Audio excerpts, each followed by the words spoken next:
नमस्कार। आयुक्तालय कॉलेज शिक्षा राजस्थान के यूट्यूब चैनल ज्ञान सुधा पर आप सभी का स्वागत और अभिनंदन। ज्ञान सुधा पर छात्र हित में प्रतियोगी परीक्षाओं की सामग्री जुटाने का प्रयास किया जा रहा है। इसी क्रम में हम हिंदी भाषा, साहित्य और काव्यशास्त्र के महत्वपूर्ण तथ्यों पर सतत बात कर रहे हैं और हमारा केंद्र बिंदु है आगामी सहायक आचार्य भर्ती परीक्षा या कि कॉलेज लेक्चरशिप हिंदी परीक्षा। उसी के पाठ्यक्रम में समावेशित कबीर ग्रंथावली पर हम तथ्यात्मक और व्याख्यात्मक अध्ययन निरंतर कर रहे हैं। इसी क्रम में हम बिरह को अंग की साखियों को ले रहे हैं, जिसकी साखियां संख्या में 45 हैं। हम इनकी न केवल व्याख्या यहाँ पर कर रहे हैं, बल्कि इनके भाव पक्ष और कला पक्ष पर सतत बात कर रहे हैं। जब हम कबीर के अनुसार कबीर की साखियों में व्यक्त ब्रह्म के विचार को देखते हैं तो कबीर ने ब्रह्म को निर्गुण, निराकार, सर्वव्यापी और सूक्ष्म तत्व माना है। वे मानते हैं कि उसके प्रकाश जो है वो सारे संसार में व्याप्त है। वे ब्रह्म अलख निरंजन है और मन वाणी के लिए अगम्य एवं अगोचर है और साथ ही अनंत तेज से युक्त है। कबीर मानते हैं कि वह कण कण में व्याप्त है। कबीर ने भले ही अपने पदों में, साखियों में, रमैनी में उस ब्रह्म को राम, गोविंद, माधव आदि नामों से संबोधित किया हो, लेकिन कबीर ना तो अवतारवाद में विश्वास रखते हैं, ना ही मूर्ति पूजा में। इसीलिए यह स्पष्ट है कि उनके राम दशरथ पुत्र नहीं है, वरन वह अजन्मा और अगोचर होने से वह किसी का पुत्र ही नहीं है, वरन वह घट घट व्यापी है। तो ये बात कबीर कहते हैं। कबीर के अनुसार वे जीवात्मा को परमात्मा का अंश मानते हैं। वे कहते हैं कि समुद्र यदि परमात्मा है तो बूंद जीवात्मा है और बूंद का पृथक अस्तित्व तभी तक है जब तक वे समुद्र से अलग है, किंतु समुद्र में लीन हो जाने पर उसकी सत्ता लुप्त हो जाती है। वे कहते हैं बूंद समानी समुद्र में तो कत हैरी जाए, तो फिर उसे कैसे ढूंढा जाए। आत्मा शरीर की संज्ञा पाकर जीव हो जाता है और वह जीव कर्म बंधन में बंध जाता है। माया, मोह, अज्ञान आदि विषय वासनाओं में लिप्त होकर वह आशा आकांक्षाओं से ग्रस्त हो जाता है। तो कबीर के अनुसार जीवात्मा और परमात्मा को माया ही जो है वो अलग किए रहती है और मायाग्रस्त होने से ही जीव परमात्मा से अलग है। ये सारी बातें हैं और ये जो अलग होने का भाव जो है, जब उसे जीव को ये बोध होता है तो उसके मन में विरह उपजता है और इसी विरह की बात, जिसमें जो अंश जो है अंशी से मिलना चाहता है, जो पूर्ण होना चाहता है, पूर्णत्व की प्राप्ति करना चाहता है, वही विरह को अंग का मूल भाव है। हम कुछ साखियों पर बात कर चुके हैं, आगे हम उन्हीं पर चर्चा कर रहे हैं। फाड़ी फुटोला धज करूं, कामलडी पहिराऊं, जिहि जिहि भेषा हरि मिले, सोई सोई भेष कराऊं। सोई सोई और जिहि जिहि पुनरुक्ति प्रकाश अलंकार है यहाँ पर। तो यहाँ पर फाड़ी फुटोला धज करूं, जितने भी मेरे रेशमी वस्त्र हैं, यहाँ पर ये बात की जा रही है और व्यंजना से इसका अर्थ हो रहा है भोग विलास के जितने भी साधन हैं। तो विरहिणी आत्मा यहाँ पर कह रही है कि मेरा संकल्प है कि मैं अपने रेशमी वस्त्रों को फाड़ कर धज करूं, टुकड़े टुकड़े कर डालूं। धज करना यहाँ पर प्रतीक चिन्ह के रूप में होता है या ध्वजा के रूप में होता है, लेकिन यह धज का मतलब टुकड़े टुकड़े कर डालना है। अर्थात जीवात्मा भोग विलास की जितनी सामग्री है उनका परित्याग करना चाहती है और कामलड़ी पहिराऊं और कंबल जो है वो धारण करना चाहती है। व्यंजना से अर्थ है कि जो योगी का जो बाना होता है, योगी का जो वस्त्र होता है, चाहे वो वलकल हो या कंबल हो, वो धारण करना चाहती है। उसका ये मोह है कि शायद कंबल वेश धारण करने से ईश्वर की प्राप्ति हो जाए, इसीलिए वो कहती है जिहि जिहि भेषा हरि मिले। जिस भेष से, जिस वेशभूषा से यदि हरि की प्राप्ति होती है तो मैं उसी वेश को धारण करने के लिए तैयार हूं। ये भाव है कि जिस भी माध्यम से हरि की प्राप्ति हो, जिस किसी भी वेश में प्रभु मिले, मैं उसे धारण करने के लिए उद्यत हूँ, उस प्रयत्नरत हूँ। तो ये बात यहाँ जीवात्मा कह रही है। अंत्यानुप्रास अलंकार का प्रयोग है, यहाँ पर रूपक अलंकार का प्रयोग है और साथ ही पुनरुक्ति प्रकाश अलंकार का प्रयोग है।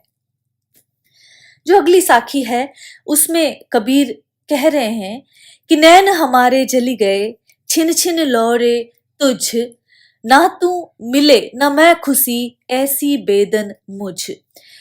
कई जो कबीर की रचनावलियां हैं इसमें लौरे मिलता है, लौरे की जगह यहाँ जब लालायित होना, इसका अर्थ है लालायित होना, लपकना, रीझना, ये इस अर्थ में आया है।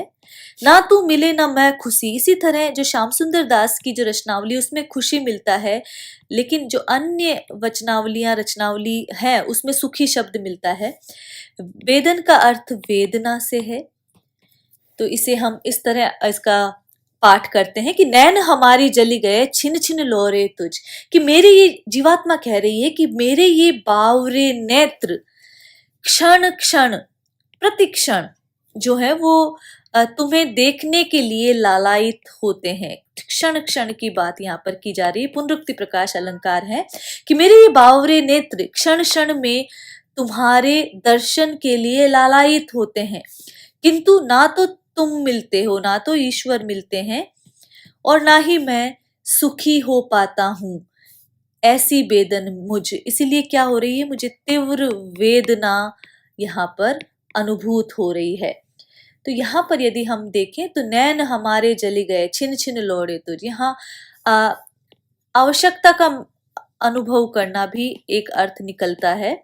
लौड़े शब्द से आवश्यकता अनुभव करना। तो मेरे नेत्र प्रभु के वियोग में जो है वो अनुरक्त हो गए हैं और वे क्षण क्षण उनकी आवश्यकता का अनुभव कर रहे हैं, एक अर्थ ये भी है। और सुखी और खुशी से कोई अंतर नहीं पड़ेगा। यदि खुशी नागरी प्रचारित सभा वाले में खुशी मिल रहा है लेकिन अन्य रचनावलियों में सुखी शब्द मिलता है, तो यहाँ पर यह है।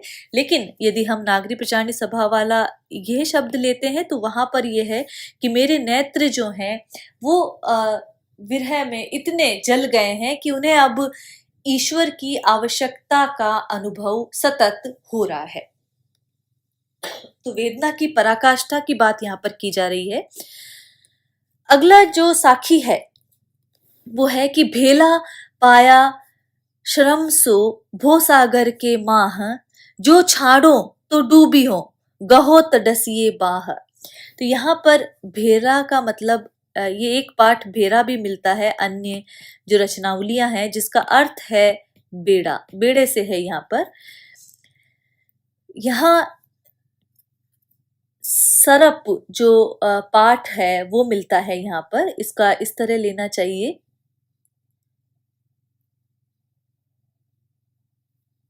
सरप सो, शर्म नहीं, यहाँ पे सरप पढ़े, भेला पाया सरप सो भो सागर के माँ है।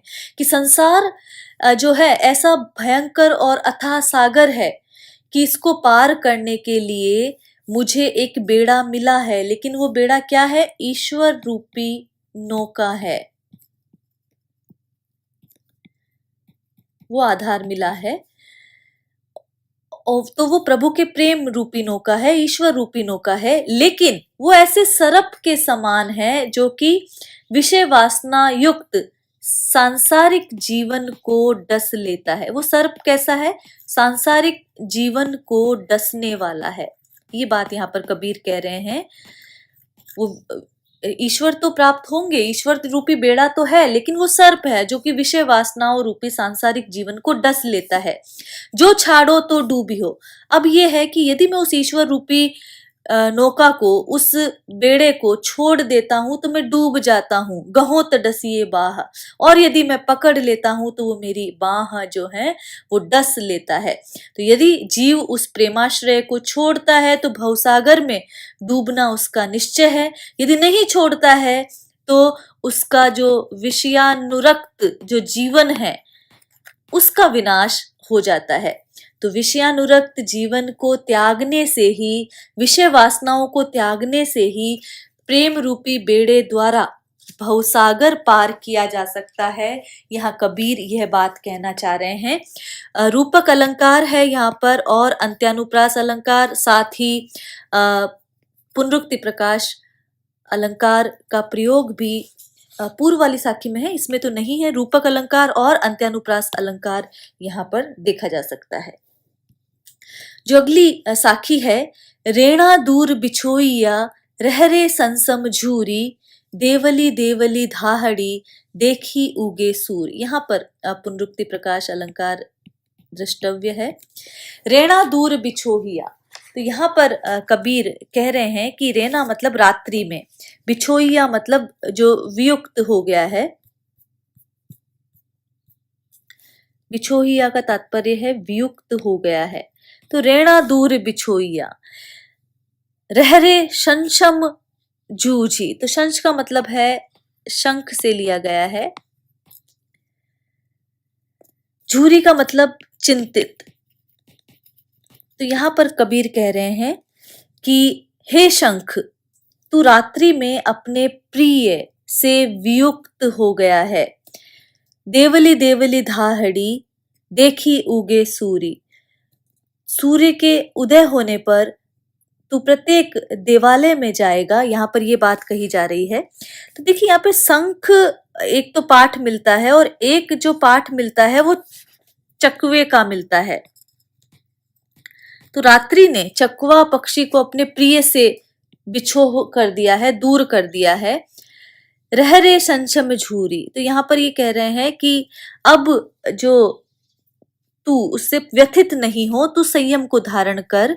अब वह मंदिर मंदिर जाकर अपने प्रिय के वियोग में रुदन कर रहा है, लेकिन उसके प्रिय तो उसे जब सूर्य का उदय होगा तभी वो प्रिय मिलेंगे। दूसरा अर्थ यहाँ पर शंख से है कि रात्रि में जो शंख है वो अपने प्रिय समुद्र से दूर हो जाता है। शंख, ऐसा माना जाता है कि शंख जो है समुद्र से रात्रि में दूर हो जाता है। तो यहाँ पर वो उसे तू शांत रहे, संतप्त मत हो, घबरा मत, ये बात कह रहे हैं कि तू सूर्य के उदय होने पर प्रत्येक देवालय में ध्वनि करेगा। यहाँ ये बात कही जा रही है। यहाँ शंख को जीव बताया है, रात्रि को अज्ञान और सूर्य को ज्ञान का प्रतीक बताया गया है कि हे जीव, तू अज्ञान के अंधकार में अपने प्रियतम प्रभु से वियुक्त हो गया है, जैसे शंख रात्रि के अंधकार में अपने प्रिय रत्नाकर से लहरों द्वारा दूर फेंक दिया जाता है और सूर्योदय होने पर वही शंख फिर देवालयों में उल्लासपूर्ण ध्वनित होता है।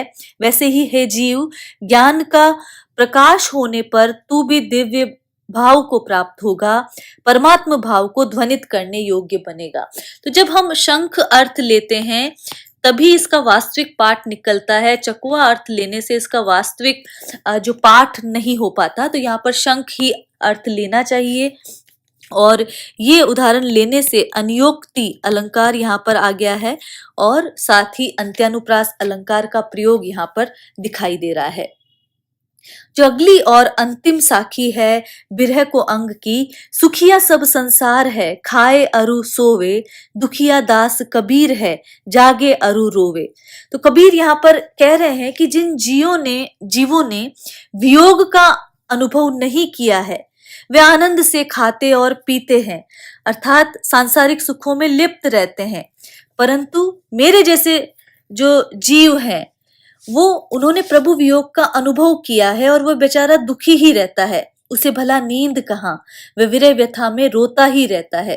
तो ये बात यहाँ पर है कि जो जीवात्मा अज्ञान में पड़ी है वह खुश है और विषय वासनाओं से युक्त अपना जीवन व्यतीत कर रही है, आराम से सोते हैं, लेकिन दुखिया तो कबीर है जो ज्ञान प्राप्ति के लिए बेचैन है, वह जाग रहा है और रो रहा है। कबीर ने अन्य स्थलों पर भी कहा है, हंसी हंसी कंत न पाइए जो पावे सो रोई, ये बात वो कहते हैं। ऐसा ही भाव मीरा ने भी कहा है कि मैं बिरहन बैठी जागूं जगत सब सोवेरी आली। ऐसी बातें अनेक संत कवियों में मिलती है। अंत्यानुप्रास अलंकार है यहाँ पर और साथ ही जो वियोग श्रृंगार की अभिव्यक्ति हुई है, शांत रस है यहाँ पर। ये सारी बातें कला पक्ष से संबंधित देख सकते हैं। तो यहाँ पर विरह को अंग समाप्त होता है, जिसमें विशेष प्रकार से रहित होना, जो जीव विशेष प्रकार से रहित है उसकी बात यहाँ पर की जा रही है।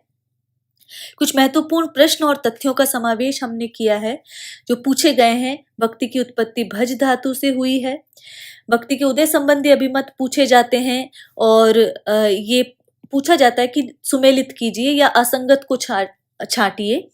तो ग्रियर्सन भक्ति के उदय को ईसाइयत की देन मानते हैं। आचार्य रामचंद्र शुक्ल इस्लामी आक्रमण की प्रतिक्रिया स्वरूप मानते हैं। वहीं हजारी प्रसाद द्विवेदी भारतीय चिंतन धारा का स्वाभाविक विकास कहते हैं। गजानन माधव मुक्तिबोध ने ऐतिहासिक सामाजिक प्रभाव की प्रतिक्रिया के रूप में जनता के दुख व कष्टों से वे भक्ति का उदय मानते हैं। तो ये कुछ महत्वपूर्ण तथ्य हैं। कबीर का कहना है, भक्ति द्राविड़ी उपजी लाए रामानंद, प्रकट किया कबीर ने 7 दीप 9 खंड। ये बात कबीर कहते हैं। जब हम आचार्य रामचंद्र शुक्ल के नाना मत पढ़ते हैं तो वो लिखते हैं कि कबीर की वाणी का संग्रह उनके शिष्य धर्मदास ने बीजक नाम से किया और ये 1464 ईस्वी के आसपास मिलता है, यद्यपि प्रामाणिक नहीं है। जिसके 3 भाग साखी, सबद और रमेनी है। साखी प्रधानतः दोहा और सोरठा छंदों में लिखी गई है।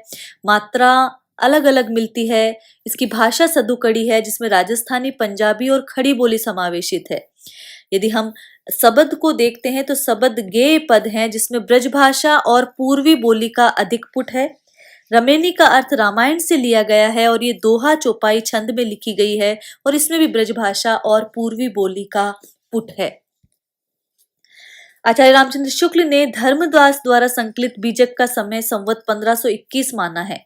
जो अन्य जो आलोचक हैं वो 1464 मानते हैं, लेकिन शुक्ल इसका समय संवत 1521 मानते हैं।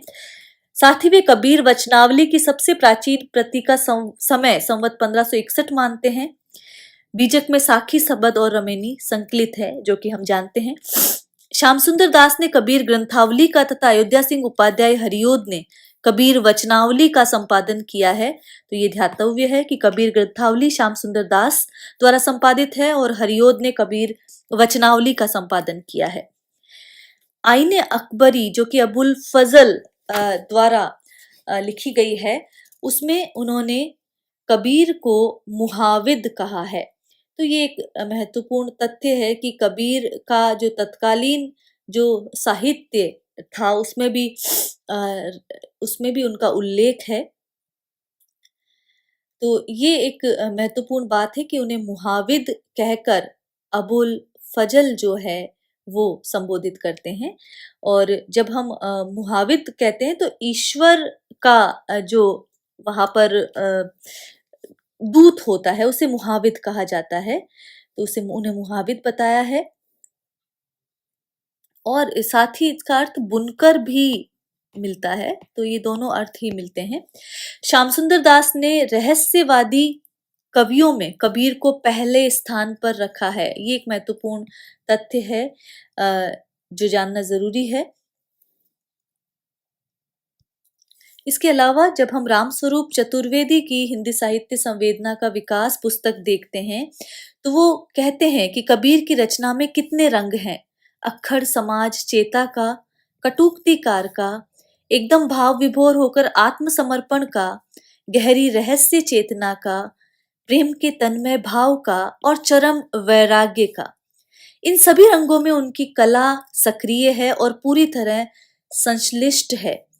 इतना वैविध्य कम रचनाकारों में मिलेगा, जाहिर है। इसलिए फुटकर पद और दोहे लिखकर ही बिना महाकाव्य लिखे वे हिंदी में महाकवि हैं। तो ये रामस्वरूप चतुर्वेदी की महत्वपूर्ण टिप्पणी है कबीर पर। कबीर पर ही आचार्य रामचंद्र शुक्ल कहते हैं कि अनेक प्रकार के रूपकों और अनियोक्ति द्वारा ही इन्होंने ज्ञान की बातें कही है। तो ये आचार्य रामचंद्र शुक्ल का कथन है, जो नई न होने पर भी वाग वैचित्र्य के कारण अपढ़ लोगों को चकित किया करती थी। अनूठी अनियोक्तियों द्वारा ईश्वर प्रेम की व्यंजना सूफियों में बहुत प्रचलित थी। जिस प्रकार कुछ वैष्णवों में माधुर्य भाव से उपासना प्रचलित हुई थी, उसी प्रकार सूफियों में भी ब्रह्म को सर्वव्यापी प्रियतम या माशूक मानकर हृदय से उद्गार प्रदर्शित करने की प्रथा थी। इसी को कबीरदास ने ग्रहण कर लिया। कबीर की बानी में स्थान स्थान पर भावात्मक रहस्यवाद की जो झलक मिलती है, वह सूफियों के सत्संग का प्रसाद है। कहीं इन्होंने ब्रह्म को खसम या पति मानकर अनुयोक्ति बांधी है और कहीं स्वामी या मालिक मानकर। तो ये आचार्य रामचंद्र शुक्ल का कथन है। तो ये कुछ महत्वपूर्ण तथ्य थे। कबीर के पदों पर हम बात करेंगे और गुरुदेव को अंग में जो साखियां शेष छूट गई है, हम उन पर भी चर्चा करेंगे। तो आज के लिए इतना ही। नमस्कार। आगे हम जो कबीर पर अध्ययन करना जारी रखेंगे।